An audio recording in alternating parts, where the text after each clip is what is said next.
করতে পারতেন, আপনারা সবাই জানেন। জনগণের ওই আইসিইউ থেকে টেনে বার করার জন্য,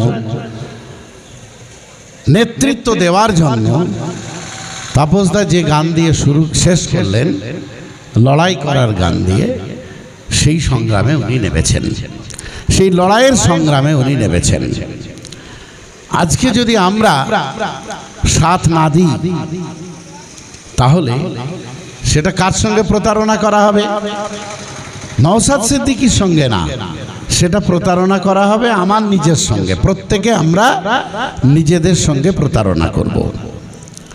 তাই যে লড়াইয়ের আহ্বান জানিয়ে 2021 সালে পার্টি তৈরি হয়েছিল নওশাদ সিদ্দিকীর নেতৃত্বে, হাজার হাজার মানুষ, লাখ লাখ মানুষ বাংলার স্বপ্ন দেখতে শুরু করেছিল।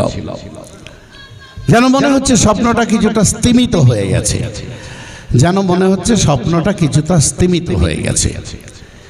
এটা নানাভাবে চক্রান্ত, নানান রং বেরঙের রাজনৈতিক দল তারা চক্রান্ত করে এইসব করছে,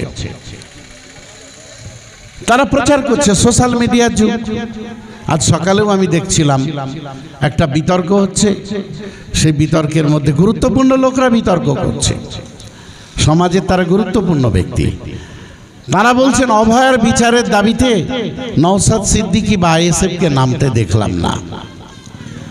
আমি বলছি হয়তো তাদের চোখের কিছু দোষ আছে, হয়তো তাদের চোখের কিছু দোষ আছে, অথবা যেভাবে প্রচার হওয়া দরকার ছিল সেভাবে প্রচার হয়নি।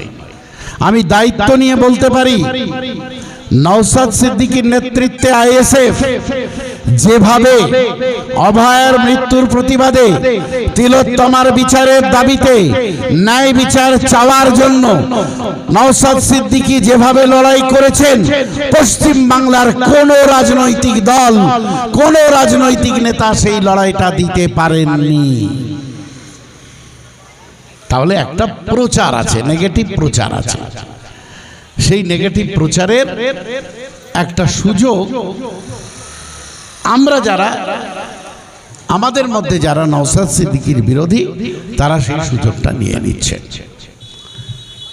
তাপসদা অত্যন্ত একটা গুরুত্বপূর্ণ কথা বলেছেন, যে কথাটা আপনাদের সামনে আমি আরেকবার রিপিট করছি। ওই পেট্রিয়ট, সেই সময়কার স্বাধীনতা পূর্ব সময়কালে হিন্দু পেট্রিয়ট পত্রিকাটা খুব গুরুত্বপূর্ণ পত্রিকা ছিল। সেই পত্রিকার একটা লেখনীর কথা তাপসদা বললেন। আরএসএস গঠন হওয়ার পরে এটা ঘোষণা করা হয়েছিল যে ব্রিটিশের বিরুদ্ধে লড়াই করার কোনো প্রয়োজন নেই। তাপসদা একদম ভুল বলেননি, একেবারে অক্ষরে অক্ষরে কথাগুলো বলেছেন। হে আমার হিন্দু ভাইরা, ব্রিটিশদের বিরুদ্ধে তোমাদের লড়াই করার প্রয়োজন নেই, তোমাদের লড়াই করার প্রয়োজন হচ্ছে বাম আর ইসলামের বিরুদ্ধে। লড়াই করবে বাম আর ইসলামের বিরুদ্ধে, কারণ এরা যতদিন থাকবে ততদিন আমরা বিড়ম্বনায় থাকব। বুঝতে পেরেছেন?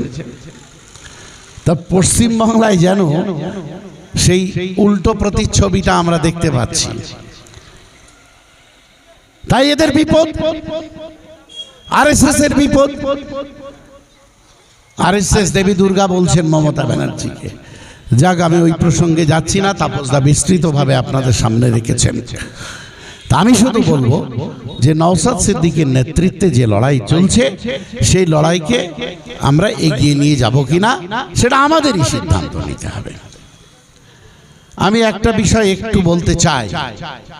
এখন পশ্চিমবাংলার মানুষ ওয়াকফ সম্পত্তি নিয়ে সবার মধ্যে একটা চর্চা হচ্ছে, ওয়াকফ সম্পত্তি নিয়ে।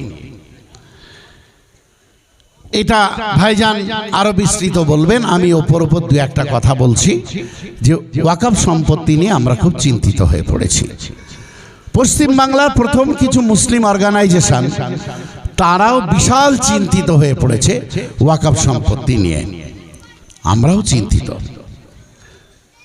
ভাইজান যখন 2013-14 সালে আব্বাস সিদ্দিকী ভাইজানের নেতৃত্বে আহলে সুন্নাতুল জামাত তৈরি হওয়ার পর থেকে ওয়াকফ সম্পত্তি বাঁচানোর দাবিতে ওয়াকফ নিয়ে যখন ভাইজান লড়াই করছিলেন, এই সমস্ত আলেম ওলামারা সেদিন বিরোধিতা করেছিল আব্বাস সিদ্দিকীর। তারা ভণ্ড, সেই ভণ্ডরা আজকে তৃণমূল কংগ্রেসের পয়সা খেয়ে শহীদ মিনার ভরাতে যাচ্ছে। দায়িত্ব নিয়ে বলছে এটা আমার একার দায়িত্ব, এর জন্য পার্টির কোনো দায় নেই। কারণ নওশাদ ভাই বয়সে অনেক ছোট ছিল। নওশাদ ভাই হয়তো জানেন না, যতবার ওয়াকফ সম্পত্তি নিয়ে প্রশ্ন তুলেছেন কেউ, ততবার এই আলেমরা বিরোধিতা করেছেন। বলে এই ফুরফুরা শরীফের হুজুররা বাজার দখল করবার চেষ্টা করছে। আর তারা সবাই মিলে, ভালো কথা, লড়াই করো না, আমরাও লড়াই করছি, লড়াইয়ের জায়গায় লড়াই করছি। নওশাদ সিদ্দিকী লড়াই করছেন, তার পার্টি লড়াই করছে, আদালতে মামলা করা হচ্ছে। তোমরা আদালতের দরজা খটখটাচ্ছ না কেন? পশ্চিম বাংলায় উত্তরপ্রদেশের পরে সবচেয়ে বেশি ওয়াকফ সম্পত্তি আছে পশ্চিম বাংলায়। সম্পত্তির পরিমাণটা জানবেন? সংখ্যা যদি বিচার করেন তাহলে 80,000-এর কিছু বেশি প্রপার্টি। আর যদি পরিমাণ মানে কত একর, 1,43,000 একর জমি ওয়াকফ প্রপার্টি। এই ওয়াকফ প্রপার্টির 1,43,000 ওয়াকফ প্রপার্টির 25,000 একর বেদখল হয়ে রয়েছে। কারা দখল করেছে ভাই? সেই ওয়াকফ প্রপার্টি উদ্ধারের জন্য এই সরকার কি বলেছিল? মমতা ব্যানার্জি কি বলেছিলেন? আমি ক্ষমতায় এলে সব ওয়াকফ সম্পত্তি উদ্ধার করব। আমি এই হাড়োয়াতে বিধানসভা উপনির্বাচন হয়ে গেল, সেখানে আমাদের প্রার্থী ছিল, আমি গিয়েছিলাম প্রচারে, বারবার যেতে হয়েছিল, গিয়েছিলাম। শুধু হাড়োয়াতে পীর গোরাচাঁদ এস্টেটের 992 একর জমি ওয়াকফ।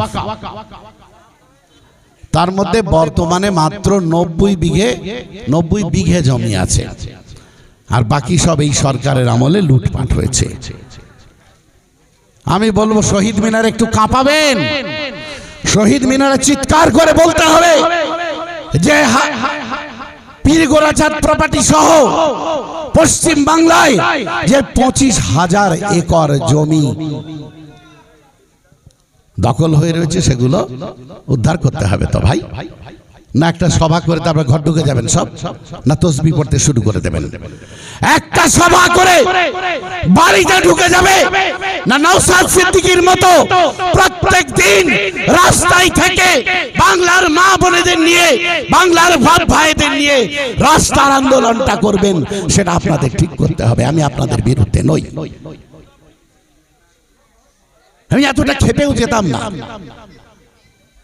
করছো করো, বাংলার মানুষ যাবে। কিন্তু একটা লিফলেট বেরিয়েছে জানেন? সেই লিফলেটের মধ্যে না আছে আব্বাস সিদ্দিকী বক্তা, না আছে নওশাদ সিদ্দিকী বক্তা, না আমাদের দলের কেউ বক্তা। সেখানে বড় বড় অকেজো যারা বেকার, সেই সব লোকেরা বক্তা। ভালো কথা, কিন্তু সেখানে প্রচারে ইন্ডিয়ান সেকুলার ফ্রন্টের নাম জুড়ে দিয়েছে। এই মিথ্যাবাদী জাহেল না এরা?